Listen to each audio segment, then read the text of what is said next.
No matter where you begin in your journey to understand non-human intelligence, alien contact, UAPs, UFOs, anomalous phenomena, it doesn't take long before you realize that because so much of what we're talking about in this space is based on someone's word or second or third hand information, there is an enormous amount of room for bullshit. And many people who claim to be experts have no idea what they're talking about. And it can be really confusing, and it can be just a mess to untangle. And that's why I think it's really important to be very upfront with the fact that I'm not an expert in any of these things. What I am is a concerned citizen of planet Earth that's alive at a very crazy moment in human history. And I look around at the world and the events that are transforming it before my very eyes. And I'm being honest with myself and hopefully with all of you about how that's landing for me. And I'm trying to look at the things that are at the cutting, leading edge of the tumultuous societal changes that are going to be happening over the next few decades, certainly within the lifetime of most of the people watching this. I'm one of the, I'm part of, I was born in 1980, and so I'm part of that generation that is just the tail end of people who will be alive for a while that remember a time before the internet. And not only a time before the internet, but I was coming of age with the internet as it was coming of age. I mean, when we got our first real home computer when I was 12, 13, we went online for the first time with a dial-up modem. And I watched, it was on Prodigy, America Online, all of the stupid Earthlink. I remember when high-speed internet wasn't even a thing, and then it became a thing, and then it was like the way that all of this stuff. In fact, I just watched this movie last night with my wife called Blackberry. I think it's called Blackberry, and I want to say it was on Hulu. And it's just about the rise of the Blackberry and the way that company tried to be at the forefront of new innovations in communications, and then the way that the iPhone kind of comes in and changes everything again, and how that affects the group of people who were building this other device. And it's really fascinating, and it's just a beautiful movie. It's really well done, and I really enjoyed it. And so it got me thinking about all of the stuff that was happening during that period of the mid 90s, 1994, 95, 96, all the way into the 2000s, and how quickly our whole society got completely subsumed and changed from top to bottom, front to back, in almost every conceivable way by the maturity of the internet. As the internet became more mature in our society, it permeated every aspect of our lives. I just remember experiencing the world in a very different way. And then this tumultuous change happens, and now we're in a completely new world. And that's about to happen again.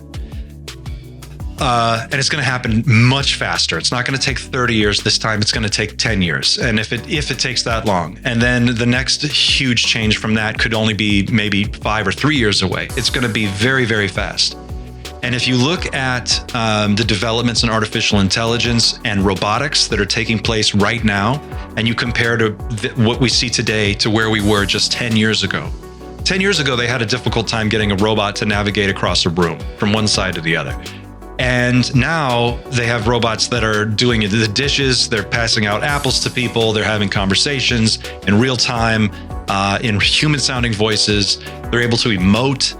They're able to, the new robotics systems and platforms like this, the one that's put out by Tesla recently, are amazing. They're amazing. And this is the worst they're ever going to be, what they are right now. Like, if you think about how significant that is, we're at the knee of the curve of Kurzweil's singularity. And it appears that this is only going to accelerate until one of a few possible things happen.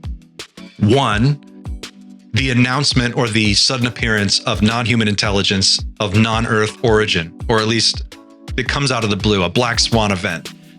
It appears that the UK government is already looking into how they would tell people about this event if it took place. Nick Pope has just done an appearance talking about that. There could be a moment where non-human intelligence makes contact in some open fashion, or it's announced in some huge way that is impossible to ignore, impossible to debate, impossible to avoid. And in that moment, our society is forced to make serious decisions about how we conduct ourselves from that point forward. That could change things. It could change things because the ways that we apply and use our artificial intelligence and our technological tools are going to be in service of this new mystery, this new thing that we have to deal with. So it's going to pivot our whole society. It could also be that within the next 10 to 25, 30, 50 years at the outside, we reached a point of climate catastrophe where the biosphere completely collapses in on itself, implodes in some horrible way. There could be a number of tipping points that we hit between now and 2050. And some of our smartest people in the world are telling us that this is the time to freak out. And we may only have 2 years to reverse course and completely change the way that we live on this planet. And by the way, change the way we live on this planet would have to be immediate, drastic, total, and unbelievably different from what we have today. No more cars, no more flying. Like, we have to stop pulling all carbon. We have to stop burning carbon. We have to stop putting it in the atmosphere completely. And then we have to figure out a way to throw this thing into reverse and start pulling this stuff out. Or on a long enough timeline, which could be, 50 years, 100 years, but somewhere in there, our civilization can no longer sustain itself in a complicated way. I think it's going to be more in the near term, because I think what we're going to see is such drastic disruptions in the climate patterns that we have built our civilization around up till now, that it will be nearly impossible, if not totally impossible, to grow staple crops at scale. If we get to that point, we run the risk of such chaos that it becomes difficult, if not impossible, to maintain our organized society at scale. And if we get to that point, then we may start tumbling down the mountain before we can really get a grip and pull ourselves back up. And we may actually find ourselves regressing backwards. That's a possibility. Another event could be that AGI emerges in the very near future, possibly 10 years. Some people are suggesting it might even be sooner, if it hasn't already happened in some secret form behind closed doors. It's possible that AGI, artificial general intelligence, could emerge and then quickly become artificial superintelligence. I don't really see a distinction between the two. I feel like they're basically the same thing. If you have an AGI that's capable of doing anything that a human being can do, and then you just put that at the speeds that AGI is going to run, it's already super intelligent. It already has access to perfect memory and perfect recall. And so it boggles the mind. But anyway, these events could take place very soon, certainly within the window of the lifetime of anybody watching this right now. And that's going to be really fascinating to watch. How do we dodge these bullets? How do we navigate this very strange moment? In my view, the way that I look at this channel is we're at a moment where all of these things are happening in tandem with one another. It's all interconnected. And the way that we react as a species is going to depend largely on how alert, aware, tuned in, focused, and disciplined you can be with the way that you consume, process, understand, and communicate information. I don't know if that makes sense, but to me, that's really what it's about. And a better way of saying it, or probably a more simple way of saying it, is this is about taking responsibility for this moment, understanding exactly where we are, looking ahead at the future, at the probable sort of scenarios that are going to play out, and then taking a very honest assessment of what you need to do individually to talk to other people and get this on their radar. And it's about normalizing the conversation right now. I think that's the most critical thing that all of us can be doing. Normalizing the conversation about non-human intelligence, because look, non-human intelligence is going to be here whether we like it or not. We're making it, we're building it. NVIDIA, Google, OpenAI, Meta, Tesla, a million other companies, private defense contractors that we've never heard of, Other countries, their military industrial complexes, everybody is in a race condition to build more and more powerful robotics and artificial intelligence and to integrate those systems as rapidly as possible. And all of this is happening on a burning planet. So if non-human intelligence of the alien variety emerges in that moment, in this window where we are at the tipping point of so many dangerous things that could go wrong, it's going to be a very unstable element in a very dangerous moment. So the way that we react, all of us, is going to depend on where your head's at in that moment. And I think it's really key to prepare yourself by doing your best to stay up to speed on what's going on vis-a-vis artificial intelligence, non-human intelligence, disclosure, what's happening with the government. Look at that. Pay attention to what the New Paradigm Institute is up to. Look at the Soul Foundation. Keep Carl Nell on your radar. Focus on David Grush and to a lesser extent, I think Lou Elizondo, Chris Mellon, Gary Nolan. Look at our climate scientists. Listen to what they're saying, and do your best to educate yourself and read up on all this stuff. So that's a very long 12-minute intro and setup for what I want to do today, which is talk to you about some books that I think are really interesting and that you will find fascinating. Now, I'm not going to get into artificial intelligence today or climate catastrophe. I am going to expand the scope of the channel to deal with those. But I have another video that's coming out on the AI issue that I'm doing. That's going to be separate from this one.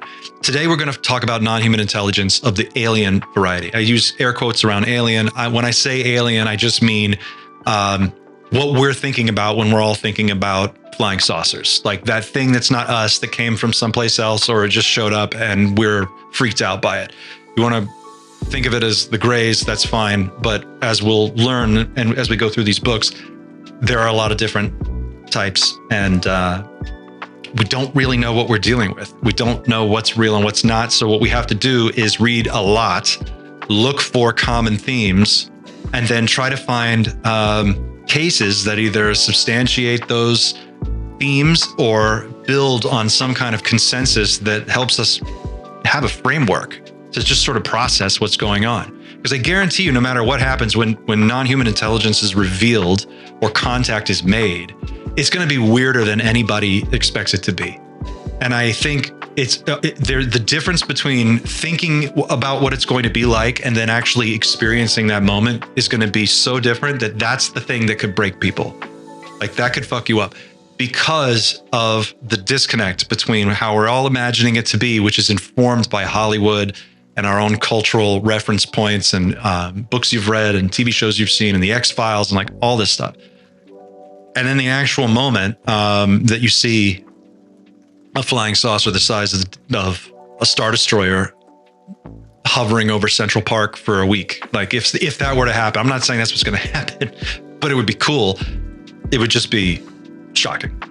And when we talk about the existential shock and the ontological shock of that moment, we're talking about something like that, something that is too big for your brain, and you either deal with it somehow or you just short circuit. And a lot of people will short circuit, and sparks are going to fly out of their head. They're just not going to understand what to do. Don't be those people. That's what Night Shift is about. That's what this channel is about. Don't be those people. Don't be the person that gets completely caught off guard and loses it because you're not ready for the bigness of what we're dealing with to look you in the eye. So today I want to talk about non-human intelligence of the alien variety, and I have a number of books that I want to recommend to you, and we'll talk a little bit about each one. Somebody asked me for my top 10 book list. I tried to get it down to 10, but I couldn't. I have like 15 books here. So we're going to go through them quickly. I'm going to give you a quick, just why I like them, what you can find, and you should check them out. In no particular order, I've loosely categorized these. My desk is a complete disaster. There's just books everywhere and a coffee cup. So bear with me. In no particular order, but loosely grouped together based on subject, I guess. The first one is probably the easiest to digest. It's the UFO magazine, UFO Encyclopedia. Here you go.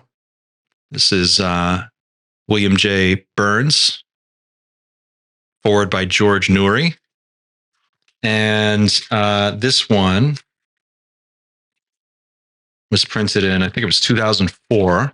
It's a little dated, but inside, for Roy, August, and Casey, a little quote: "Your world, if you can take it." Philip J. Corso, 1915 to 1998. There you go. We're going to come back to Phil Corso in a minute, so I just want to put that on your radar. This is just a great primer on this whole subject. If you're new to aliens, UFOs, non-human intelligence, disclosure, UAPs, and you just want to see crop circles, extraterrestrial, biological entities, key figures in the history. Here's Glenn Dennis, Jimmy Carter. There's a whole thing about Jimmy Carter. This is just a great book to give you sort of a place to start, right? Like if you don't know where to start, just start somewhere. UFO Encyclopedia. By the way, I recommend, if you can, I'm guilty of this, and I do Amazon all my books. I don't listen to audiobooks. I should probably. I would get more done if I did that way. But I just don't consider that the same as reading. I like to sit down with a book and actually just read it and have that quiet time. That's important to me. But it's also important to support your local bookstores, those that are still around, if you can find one where you are at. So if you have a used bookstore or a local bookstore that you can go to, try to go there first. Look for what they have, look through what they've already got. And then if they don't have something you're looking for, like go find the books you want, come in with a list and ask them if they can order those books for you. It's just a good thing to do to support local businesses. And I think it's important. And if that's not possible, or you'd rather do it a different way, go get your library card renewed and go down to the library and check these books out. Like if you can't get the ones that I'm going to recommend here at your local library, ask them. They can get them for you usually. Let's not give more money to Jeff Bezos. I think he's all right. He's going to be fine. So other options. UFO Encyclopedia. Now I got this at my local used bookstore for $12 and it's awesome. Okay. I'm just going to start. After that, we're going to get into the subject of abductions. I have two books that are really, really good that everybody should have on their bookshelf. And the first is Missing Time by Bud Hopkins. Bud Hopkins is a artist, or was an artist, and UFO and abduction researcher who lived and worked in New York City. And he basically was sort of one of the early pioneers in studying what is known as the alien abduction phenomenon, or the abduction phenomenon. And he did this by interviewing and using hypnotic regression with a number of people who claim to have had face-to-face encounters or abduction experiences where they were taken against their will on board craft of some kind or taken to another place, and then subjected to a number of experiments, medical procedures, or just procedures in general against their will. So that's, in a nutshell, what the abduction experience boils down to. Sometimes people are taken out of their bedroom. Sometimes people are taken out of their car, like Betty and Barney Hill driving down the road. Many people are taken from their car late at night in a deserted area. Some people are taken from campgrounds and national parks, like Terry Lovelace, who we'll talk about in a second. Some people are taken in other ways and just from different places.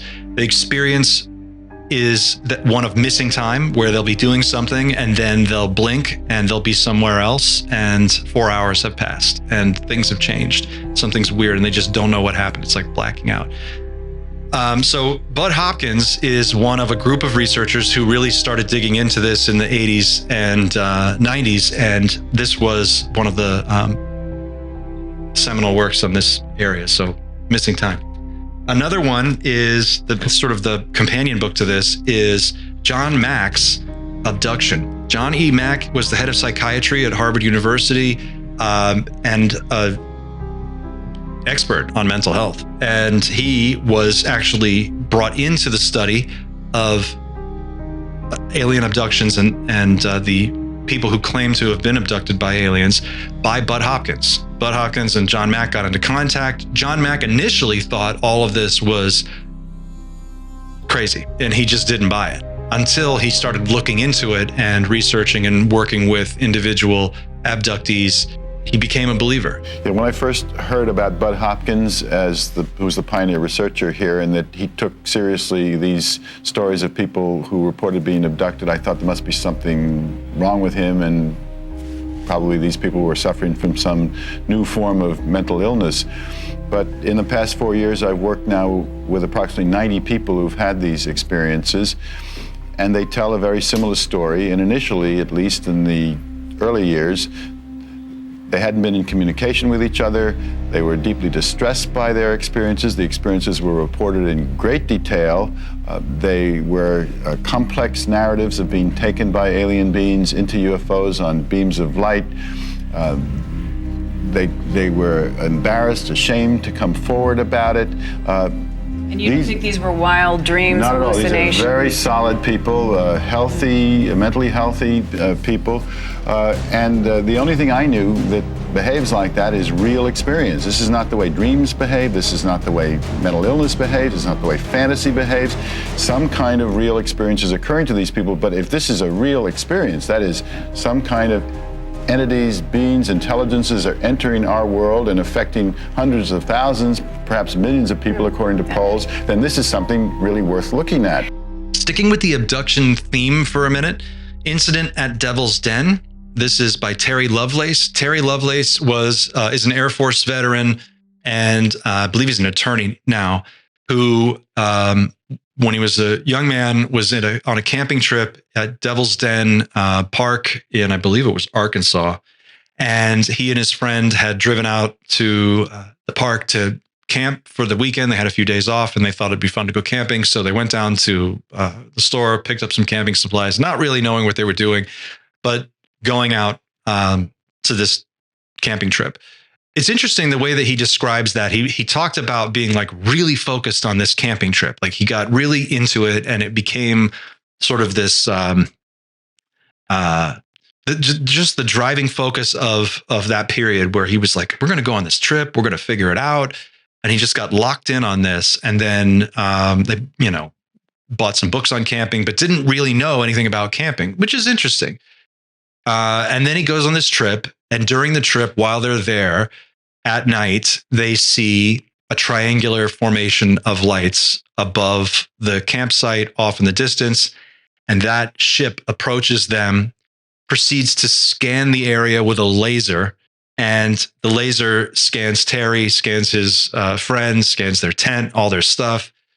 And then the laser disappears and they experience a period of missing time. And when they come to, they're in their tent, their shoes are on the wrong feet. Everything is like their stuff is all out of order. Everything's messed up. They're disoriented. They don't understand what happened. It's a pretty bizarre case. As they get back to base, they're aggressively debriefed by some intelligence guys. And his friend is actually put under psychiatric care on the base. They medicate him until he turns into a vegetable. And Terry manages to sort of escape before that happens to him by playing along, but he gets himself out of the situation and then goes on to tell his story. And that's what this book is about. He also does some great presentations on YouTube at MUFON, I believe it is. Yeah, I think it was MUFON presentation where he basically just talks about it and explains it. So you can watch that or you can read the book. The book is chilling though. Now, not every experience with aliens is necessarily terrifying and ominous. There are a number of benign contact cases where, in fact, there are different terms for this. Some people claim to be abductees, where they're taken against their will. Other people claim to be contactees, where they have an information exchange with a non-human being. And other people are experiencers, where something happens to them. They have an experience that involves some kind of non-human intelligence, but it's somewhat vague as to what exactly transpires. It's not exactly as cut and dry and clear as a contact experience or an abduction. And probably in this field of study, the person who's done the most work on gathering together stories of contact with non-human beings is Preston Dennett. And Preston is phenomenal. He's got a number of books, I mean, probably a dozen books or more on contact encounters between humans and non-humans. And they are just fascinating. He's also got a fantastic YouTube channel where he basically just talks about many of these stories, and they are really, really good. Stories like, I mean, there's not one particular story leaps to mind just off the top of my head, but if you just want to read something that's a little less terrifying than some of the abduction stuff, Preston Dennett is a great place to start. This one's called Onboard UFO Encounters. The Keepers, Jim Sparks. Jim Sparks is a guy who was an abductee and claimed to have conscious recall of all, or if not all, most of his experiences, where he was taken on board craft. He calls it being pulled, and he describes it as sort of like this being pulled through a wall, pulled through a window, pulled through the roof of your car. Somehow they phase matter in a way that allows a physical human body to pass through a solid object like a wall or a car. They bring you into the ship. It's very uncomfortable. It's very disorienting. It's very weird. What's interesting about Jim Sparks is he describes a lot of weird little details. And I think that for me, that's always a clue as to how much stock I should put in someone's story. Like when you have a crazy experience, you remember all the little details, right? Like think about any time you've ever been in a dangerous situation, or maybe you were in a car accident or something happened and the adrenaline starts to go and you suddenly get that tunnel vision focus, and it's like you memorize details about like the color of the laces on somebody's shoes, or the sound outside the window when something was happening. And when I hear people tell stories of contact, I always think about it, I sort of interpret it by the details that they include and how interesting or how interested they seem in the details. For instance, like if I had an experience that I wanted to tell you about, I would be like trying to describe to you what it smelled like, what were the sounds I was hearing, what did the air feel like, what was the sound of the craft that it made, was it electronic or was it organic? Did it, when you hear people dig into the details like that, it to me suggests they're still trying to process it, and they're thinking about, it was such a real moment for them that they have to chew on the details to try and digest what is happening or what did happen. And for me, that's always just been sort of a subtle clue to look for. So Jim Sparks, The Keepers, is packed with little details like that. He describes, he's got this crazy mullet. This was like, I guess in the late 80s, early 90s. So all his sketches, there we go. Yeah, this like crazy mullet. But he describes being taken through the window of his bedroom, right? So here it is. There's the bedroom. There's a window, goes down to the floor. And then he is taken out and then brought back through the window. And the way he describes seeing this is that he would see his footsteps in the grass outside. The footsteps would approach the window, and then there would be like half a foot into the glass of the window, and then inside the room the footsteps would continue, and there would be bits of grass and leaves and stuff from outside that made its way into the house, and it would just be a continuous set of tracks with a pane of glass right between the two. So he describes that in great detail, and he talks about how he was so distraught and so mentally just shaken up by these experiences that at one point he was kind of manic and sleeping with a revolver under his pillow. He would get up randomly in the middle of the night, get in his car, drive to another city, get a hotel in the middle of a high-rise building, and then go stay in the middle of the hotel, thinking that if he was packed in to a hotel full of people, they couldn't get to him. And he found quickly that didn't work, and they could get him anywhere, anytime, take him from his car, take him from his bedroom, take him from his house. So as he talks about these conscious experiences that he's having, he describes a sort of a journey where in the early abductions, he's taken on board the craft and they treat him like an animal that's being studied. And over time, or at least in the early days, he's very violent and aggressive and angry and of course pissed off, right? Like if you were taken on board a craft against your will and people, these non-human beings were doing stuff to you, you'd be pretty pissed, assuming you were conscious for it, right? I would. And so he describes reacting that way and trying to like punch these things. And I think he tries to choke it. And over time, though, they abduct him so many times that over time he starts to form more of a relationship with them and understand what they're doing. He says they tried to teach him their language.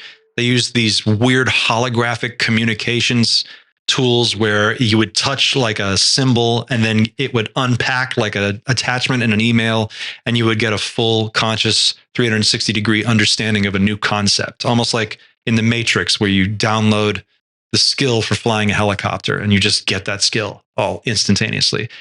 He describes them using technology similar to that. And he talks about them being very concerned with the ecosystem on this planet and what we're doing to it. He even describes a moment where he was a smoker, where they present him with a container that holds this like gooey substance. And he's told this is the tar they extracted from his lungs. They went into his lungs and they pulled it all out and they gave it to him. Really weird, bizarro stuff.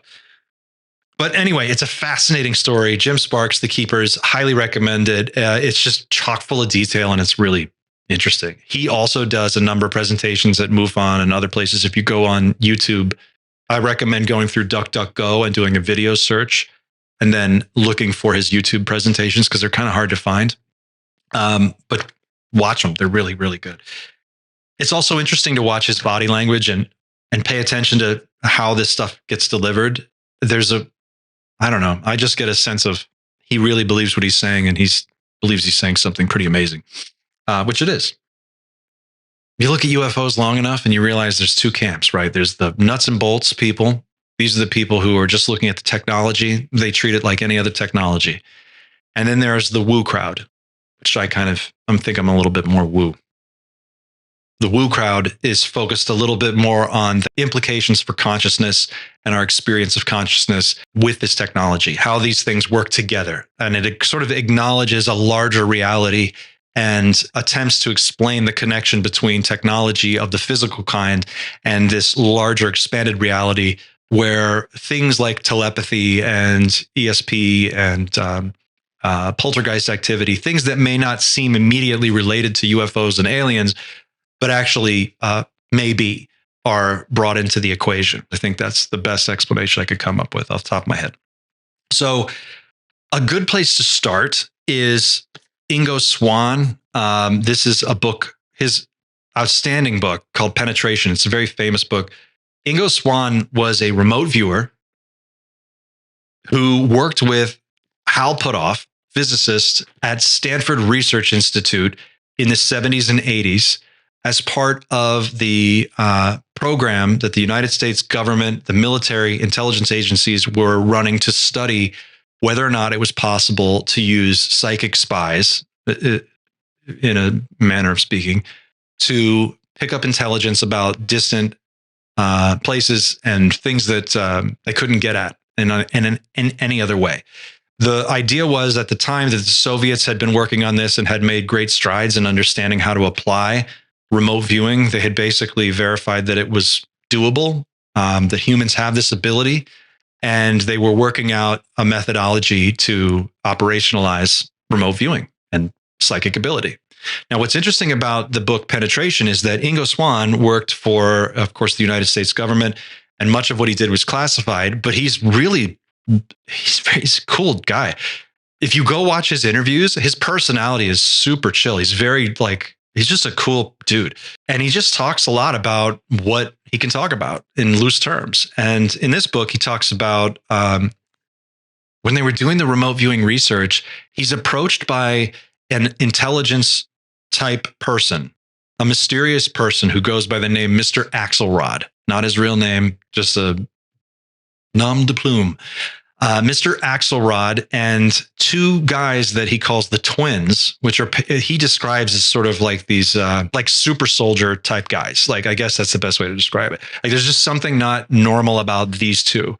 There's something like exceptional about these two people. And then the guy that they're working for, Mr. Axelrod, goes to Ingo Swann and says, I represent a group of people. We want you to take a look at some stuff that we're interested in and tell us what you think. And basically, this turns into a series of sessions where Ingo Swann is remote viewing the moon. And when he's remote viewing the moon, he claims to see activity on the surface and underground inside the moon. He goes on to speculate that there's activity inside the moon and that it's some kind of a base that is being used to oversee activities that are happening on and around our planet, which is wild. And then it gets even weirder because the stuff that Ingo Swann has been able to accomplish that's been verified and proven is so spectacular that when he says this other stuff, you kind of have to go, there's probably some truth there. Whether or not it's all exactly correct the way that he's explaining it, that may or may not be the case, but there's definitely something going on the moon. And he says, he kind of speculates that all humans have a telepathic ability innately, and that we are being sort of bombarded with almost like telepathic propaganda, like in They Live, to sort of just not be aware of it, not think about it, not focus on it, not develop it, because of how dangerous it would be if everybody realized what their true potential was and they had access to it. That might be really, really dangerous. And he goes on to say that there are a number of reasons why this might be happening, but that's his basic gist. Axelrod takes him on this crazy trip where they actually go to a site where they predict that a UFO is going to appear, and it does appear. They all see it. And just like in Terry Lovelace's story, the incident at Devil's Den, this craft appears out of some sort of a portal and then scans the entire area with lasers. And it's looking for Axelrod, the twins, and Ingo. And they're hiding out basically in like camouflage in the woods somewhere up north. And that's where this is all taking place. And it's just crazy.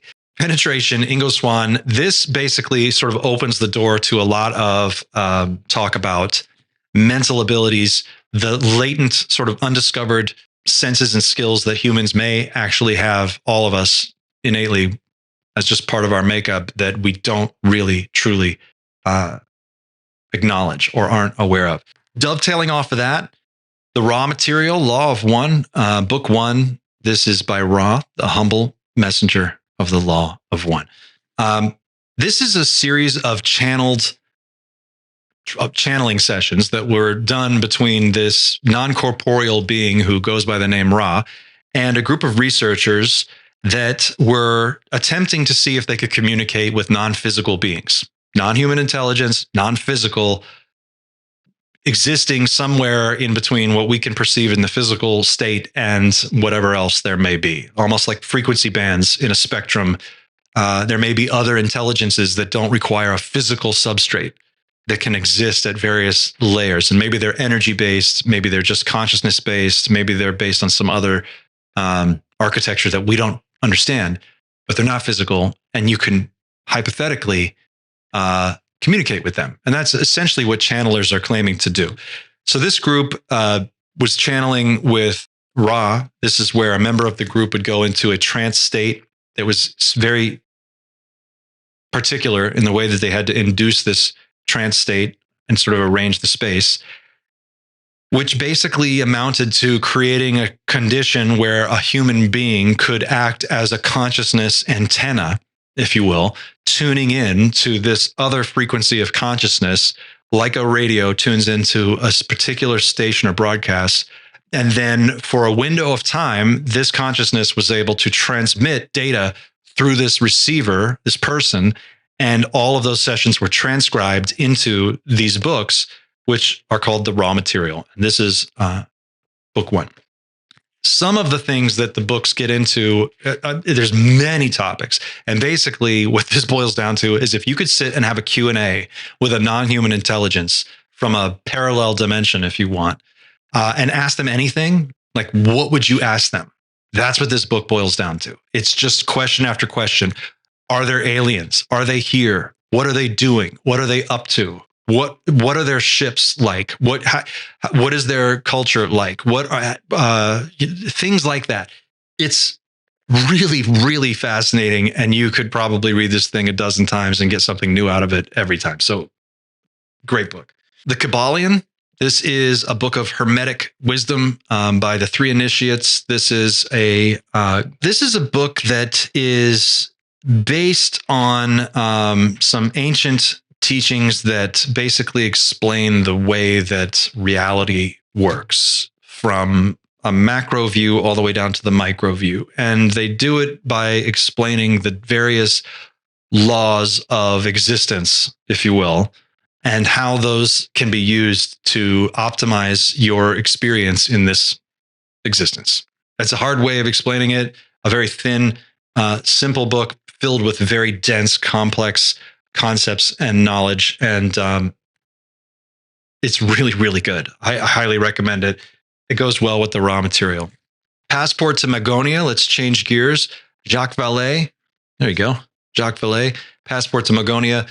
Jacques Vallée is famous for basically being a genius, a venture capitalist, a programmer, one of the earliest experts to step into the field and really try to explain what's going on. And in Passport to Magonia, from folklore to flying saucers, he basically tries to look at the full scope of human history with strange phenomena, up to and including fairies and ghosts, poltergeist type things, apparitions, all the way throughout history. And he's kind of speculating that those reports are the same as what we're seeing today when we talk about appearances of UAPs, UFOs, orbs, non-human intelligences, beings, things that we might think of as alien today, maybe 1,000 years ago, were elves or fairies or trolls or some other mythological being. And so he's trying to basically weave together this continuity between ancient accounts and contemporary reports and try to find some kind of common understanding through all of that. And what he walks away with at the end of the book, or what you walk away with, is that he kind of suggests that there is some other level to this thing that we can't see. And it's not as simple as individual beings from different places coming here and doing specific things. It's probably a super intelligence that hovers just out of sight above all of these experiences, that is orchestrating all of this. At least that's how I got it. And the way that I can explain it that makes sense to me is like if we were living in the Matrix, this intelligence would be the software above that runs the Matrix. And when they change something or do something, we are subjected to whatever happens and we have an experience. But there's a level of intelligence above us that is acting on our experience. And the walls of your perception, the walls of your existence, are basically like what you can see, what you can hear, what you can detect. And what you experience is just your experience. But there are things that may be happening just outside of our perception that are directly tied to things that are happening to us that we can perceive. It's a really interesting perspective, a fascinating book. I highly recommend that one as well if you're trying to get a grip on where to begin with what exactly we're dealing with. Another quick read that's really, really good is Mac Tawney's Cryptoterrestrials. The Cryptoterrestrials is basically just a really quick read. You could just breeze through this in an hour. It's basically a hypothesis that what we may be looking at vis-a-vis alien encounters could be a advanced civilization that exists in some kind of a shadow biosphere right here with us, but unseen by us. So one way to think about this would be a subterranean civilization that is out of sight, deep beneath the oceans, deep beneath the ground, but fully advanced, maybe small, and very clandestine, that is here on the planet with us, but not interacting directly with us. And maybe what we're seeing is them coming and going, doing different things, and occasionally interacting with us, but really trying to remain secret and out of sight. I think that is a very exciting idea. There were some articles that came out on a defense contractor's website about 2-3 years ago that talked about what if there's a shadow biosphere that we can't detect but is actually right here with us. Another way, I've heard another person explain this as the mycelial network that exists underneath the surface of the Earth is this sort of like, I could be butchering this, but a super organism made up of all the connected fungus, like mushrooms, and all connected and networked together through a mycelial network. That could be acting as some sort of super mind. And that mind could have the ability to influence us and create experiences for us that appear to be very real for us, but it could be underneath the surface, out of sight, interacting with us, trying to communicate things to us using the terminology and the symbols that we understand. But maybe the communication between it and us, stuff is breaking down, and that is why our experiences are so weird. It's trying to talk directly to us, but things are getting lost in translation conceptually. And so we have these like disjointed, oddball, strange experiences that aren't quite explainable, and are strangely, weirdly consistent and yet inconsistent at the same time. I've heard it explained that way, and I always thought that was pretty interesting. Cryptoterrestrials, great read, quick read. Alien Agendas by Richard Dolan. I've got 2 by Richard Dolan here. Alien Agendas is Richard Dolan's speculative analysis of what exactly these non-human intelligences might be up to here on Earth. What are they doing? Why are they doing it? And what is their motivation for doing all this stuff? He goes into a few different possible scenarios and explores them. It's a great read, and it's just an eye-opener. It starts to really get you thinking about, if they are here, are they helping us? Are they not helping us? Are they a threat? What are they doing, and how do we deal with that? How do we start thinking about that? I love Richard Dolan. He's one of the first and I think most important minds to really start thinking about this, like the consequences of contact, of coming into actual contact with advanced non-human intelligence. What does that mean the day after, the week after, the year after? You could imagine a disclosure moment where this moment happens and this just gigantic, gargantuan mental shift starts to take place. And then it might take 5-10 years before we really digest it and come out the other side. In between, there could be all kinds of crazy shit going on. But we get to the end of it, and then once it's our new normal, we have to go forth and continue on and like wake up and put your pants on one leg at a time and then go deal with aliens, right? Like there's going to come a day. And Dolan is one of the people who does a fantastic job at thinking about that, speculating it, sketching out what that world might look like, and trying to keep it interesting along the way. And he asks all the right questions. He is like on point. I really, anything Richard Dolan writes is worth a read, but in particular, Alien Agendas and another quick read, The Secret Space Program and Breakaway Civilization. This is, again, really quick read. You can bang this out in an hour. In this book, Richard speculates about the possibility that what if we've been recovering all this technology for 20, 30, 40, 50, 60, 70, 100 years? How long has this been going on, right? You can go all the way back to Roswell, and some people say you can go back even further than that. So this technology gets recovered. It goes to our private defense contractors to be reverse engineered. What if some of these contractors, as they're doing this engineering work, make tremendous progress, breakthroughs, huge breakthroughs, anti-gravity, time travel, unlimited free energy, 0-point energy. In a classified world, if you were sitting on that kind of technology, you kind of have already won the game. That is game over technology. If you're sitting on it, you win. So why would you ever want to give that up?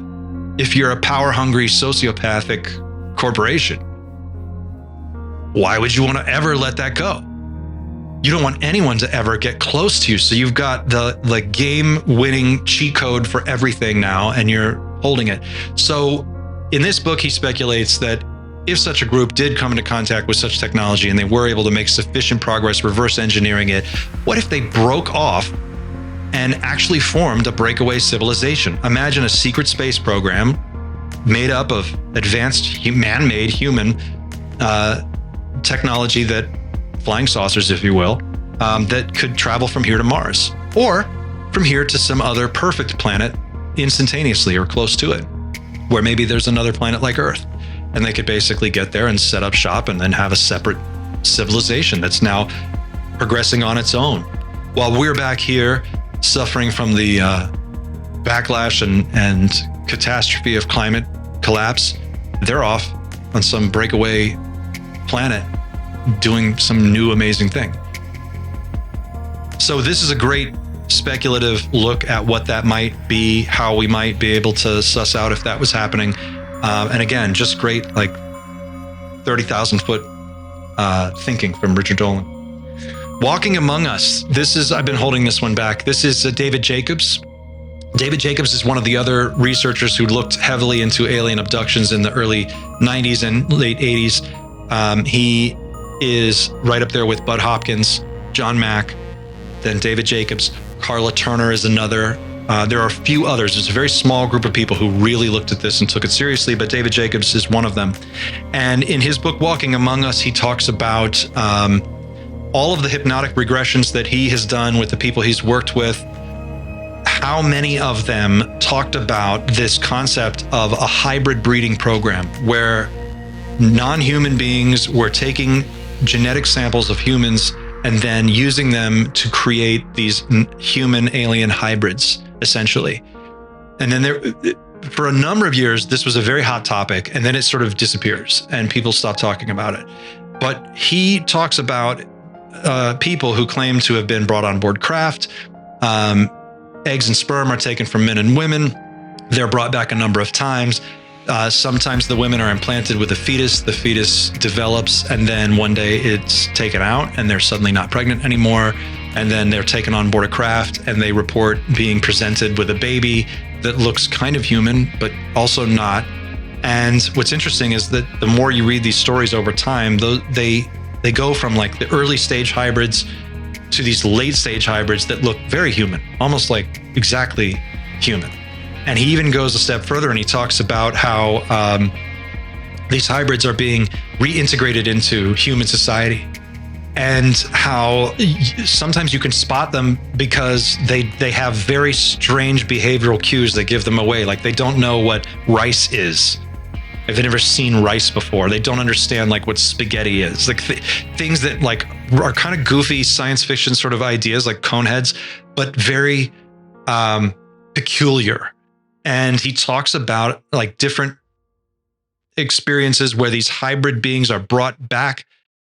They're put into an apartment or living conditions with other hybrids, and then there's an abductee that is sort of assigned to them to help integrate them into human society, teach them how to do basic stuff like go to the grocery store, pump gas, go to the laundromat. How do you fold a t-shirt? Like stupid, simple things that everybody here takes for granted. But if you went to another world and didn't know anything about the culture or the society or the people or what day-to-day life was like, and you tried to integrate into it, you would need a guide, someone to instruct you on how to be and how to act so that you didn't look so weird. So he talks a lot about this stuff and in very great detail. And in Walking Among Us, he's really getting into this whole idea of, are there hybrid beings living among us that are preparing like sleeper agents for some type of an event that may take place in some future point? And he says that they expect some kind of event to happen. And there are reports of abductees being shown like a screen on board a craft. And on the screen, it's like almost like stock footage of like people in a park grilling hamburgers and playing catch. And they'll hear a telepathic voice in their mind. And the voice will say something bizarre, like, can you tell the difference between us and you? And the person will look at the screen and they'll look at it and they'll be like, I don't know what you're talking about. Everybody looks the same. And then this telepathic voice will come back and say, see, isn't that great? look how awesome this is going to be. We're all going to be together soon. Everything's going to be great. And we're all going to be together and everybody's going to know their place. Really bizarre. So Walking Among Us, definitely a dark read. But if you get into the David Jacobs, Bud Hopkins stuff, it'll keep you up at night. This one's excellent. I got two more. Last one, two more. I got one, the last one, and then I've got a bonus. Last one, like legit UFO book, is Conversations with Colonel Corso by Paola Harris, who I've interviewed on this show. And you can watch that interview. She's awesome. These are interviews with Phil Corso, who is a U.S. Army colonel who put out a book in 1998 called The Day After Roswell. In his book, which should be, I should have it here, but I don't. He claims that he was the officer in charge of taking the technology that was recovered from Roswell and going from contractor to contractor. He would go to companies like IBM and I don't know, just pick any of the top companies in the 40s, 50s, 60s, and 70s. And he would give them little bits and pieces of technology that the military had recovered from crashes. And he would say, see what you can do with this. And you get to keep the patents on the technology as long as the Army gets whatever you discover. And many people, including myself, consider Colonel Corso to be the father of the reverse engineering program.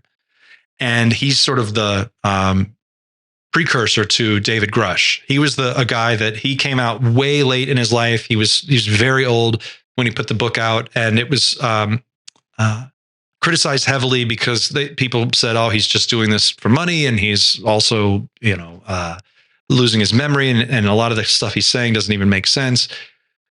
But he was very consistent. He was very specific about his claims, and his resume and his personal history as an Army officer in both World War II and after World War II. He was the guy in charge of the reconstruction of Rome after World War II. Like, this is not a nobody. That lends a lot of weight to his claims. So Conversations with Colonel Corso, and you could add to this The Day After Roswell if you wanted to have a pair. And watch my interview with Paola Harris. It's really, really good. I hope I can get her back. My last recommendation, this is bonus, is Mark Fisher, Capitalist Realism. This is my not so subtle introduction of anti-capitalist propaganda. I think this is important, and I'll explain why.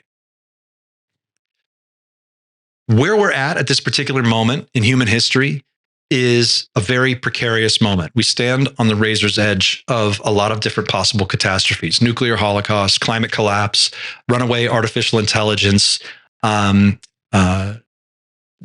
internal conflict, societal breakdown, runaway pandemics and viruses, super viruses, possible emergence of non-human intelligence or open contact. Like, all kinds of crazy things can happen any minute and are happening more and more frequently. And if you've been on this ride for very long, one thing that you may have noticed, I have certainly noticed this, is that in my lifetime, the frequency of emergencies is increasing, and the number, like how quickly we go from one emergency to another, is kind of frightening. And so the system that we've got, that we rely on to get us through all this, is basically global capitalism. It's this global capitalist society that prioritizes profit over all other things.